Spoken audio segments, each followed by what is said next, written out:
My father emigrated from Barbados to Regina, of all places, in the late '60s, and my mother's been in Saskatchewan, so she grew up in a small town in southern Saskatchewan. So she's been there. Her parents, I believe, grew up there, and so a few generations. But yeah, my dad came over from the bright hot sun of Barbados to the freezing cold temperatures of Saskatchewan, and I still don't quite understand it, but I'm really grateful that he did because obviously he met my mother, and that's why I'm here.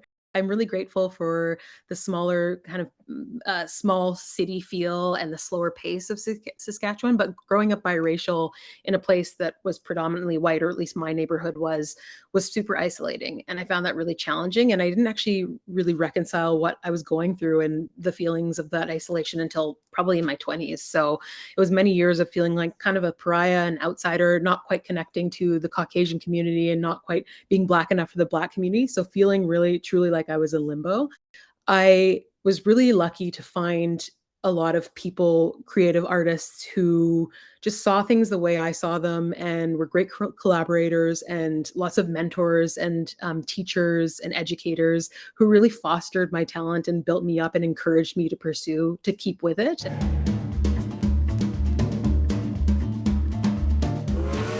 I play the character on The Porter. Her name is Gwen Barnes, and she is a Black Cross nurse.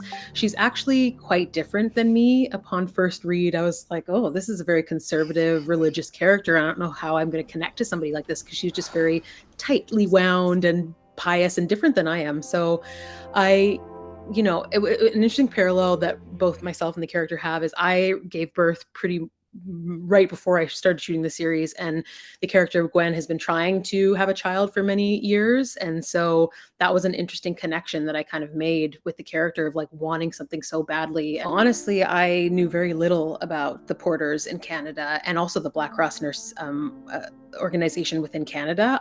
This is a lot of history that's been completely overlooked, especially in my education. Like we didn't touch on any of that, so I learned a lot of history. It was like a crash course, and yeah, the people kind of paved the way for me to be able to live this free life. So interestingly enough, the Porters, were such a huge backbone of the train industry, and how they're not really more talked about is surprising. And that is also, I include also the Black Cross nurses and nurses of color. I'm so excited for Canada and the world, because it's also going to be airing in the States, to see it and to see it's predominantly a Canadian cast, and to see the talent, the specifically Black talent behind and in front of the camera is super, super exciting.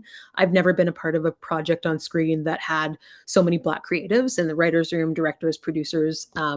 So that in itself is a huge, huge accomplishment for me, to be a part of something that has people who look like me leading the charge.